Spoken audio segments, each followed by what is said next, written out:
Okay, so we were reading neural control and coordination, and we have to start with generation and conduction of nerve impulse. सबसे ज़्यादा important topic माना जाता है इस chapter का. ठीक है, तो आप न्यूरॉन्स के बारे में जान चुके हैं कि न्यूरॉन्स में क्या प्रेजेंट होता है. ठीक है, उसके बाद हम पढ़ते हैं न्यूरल कंडक्शन के बारे में कि आपका जो नर्व कंडक्शन कैसे होता है, नर्व आपका इम्पल्स लेके कैसे जाती है आगे. पढ़ते हैं.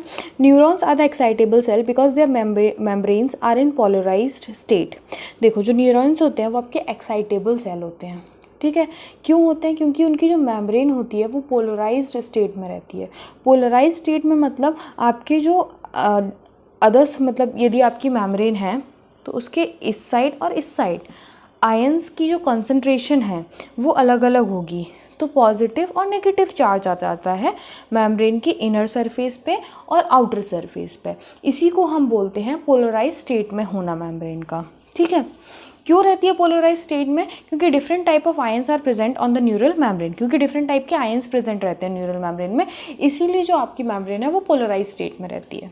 These channels are selectively permeable to the different ion. देखो, सबसे पहले जो आपकी न्यूरल मेम्ब्रेन होती है उसमें क्या होते हैं, बहुत सारे आयन चैनल प्रेजेंट होते हैं. आयन चैनल मतलब उस चैनल मतलब ये मान लो आप एक गेट टाइप का प्रेजेंट है. ठीक है, तो वो जो गेट है वो आपके कुछ आयन को अलाउ करता है, कुछ आयंस को अलाउ नहीं करता है. दैट मीन्स जो आयन चैनल आपके प्लाज्मा मेम्ब्रेन में प्रेजेंट होते हैं वो सिलेक्टिवली परमिएबल होते हैं. ठीक है, कुछ को अलाउ करेंगे, कुछ को अलाउ नहीं करेंगे. When a neuron is not conducting any impulse, जब आपका न्यूरॉन कोई इम्पल्स नहीं कंडक्ट कर रहा है, दैट इज़ वो रेस्टिंग स्टेट में है, तो उस टाइम क्या होता है, जो एक्सोनल मेम्ब्रेन होती है वो आपकी पोटेशियम आयन के लिए ज़्यादा परमिएबल होती है as compare to sodium ion. Sodium ion के लिए लगभग इम्परमिएबल होती है. ठीक है, similarly the membrane is impermeable to negatively charge protein present in the exoplasm. Exoplasm मतलब जो न्यूरॉन्स के अंदर साइटोप्लाज्म प्रेजेंट है उसको हम एक्सोप्लाज्म बोल रहे हैं. उसमें जो नेगेटिवली चार्ज प्रोटीन प्रेजेंट है उसके लिए भी आपकी मेम्ब्रेन इम्परमिएबल होती है. ठीक है, उसके बाद बोल रहे हैं कॉन्सिक्वेंटली द उसका कॉन्सिक्वेंस क्या है. जो दो चीज़ें मैंने आपको ऊपर बताई, इनका कॉन्सिक्वेंस क्या है? इनका कॉन्सिक्वेंस ये है कि जो एक्सोप्लाज्म है इनसाइड द एक्सॉन, उसमें हाई कंसंट्रेशन किसकी हो जाएगी?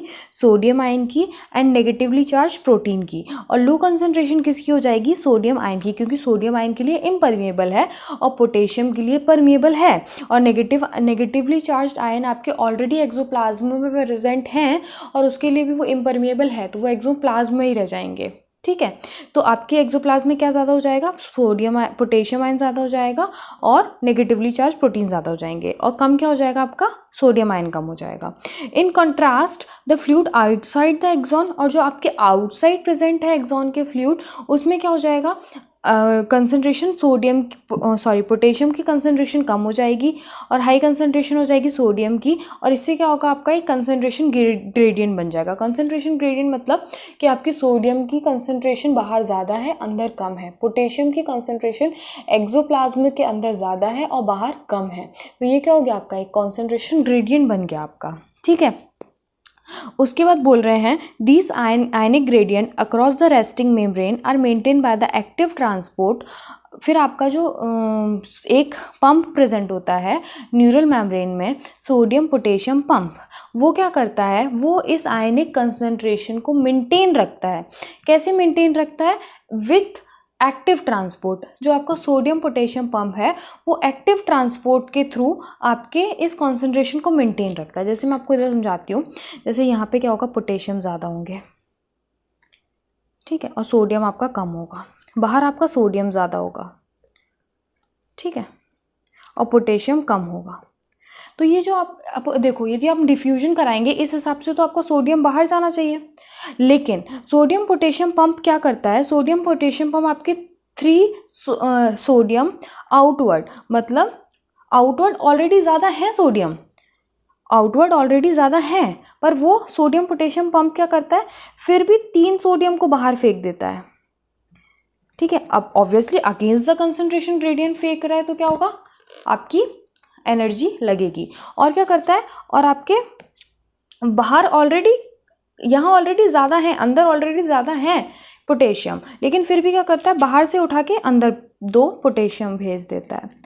ठीक है, तो इससे क्या होता है, फिर इसका कॉन्सिक्वेंस क्या होता है, इसका कॉन्सिक्वेंस ये होता है, सपोज़ ये आपकी एक्सोनल मेम्ब्रेन है, ये आपकी एक्सोनल मेम्ब्रेन है, तो इसके बाहर क्या हो जाएगा, आपका axonal membrane possesses positive charge, मतलब आपके इसके बाहर हो जाएगा पॉजिटिव चार्ज और अंदर हो जाएगा नेगेटिव चार्ज। ठीक है, यही चीज़ यहाँ लिखी गई है। उसके बाद बोला गया है दैट मीन्स पोलराइज्ड हो जाएगी आपकी मेम्ब्रेन।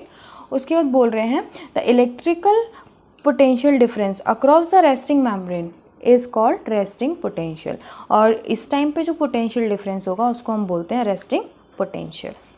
ये हमने अभी नॉर्मल पढ़ा है कि रेस्टिंग पोटेंशियल क्या होता है। अब हम आगे पढ़ेंगे कि आपका नर्व एक्चुअली कंडक्शन कैसे करती है। ठीक है।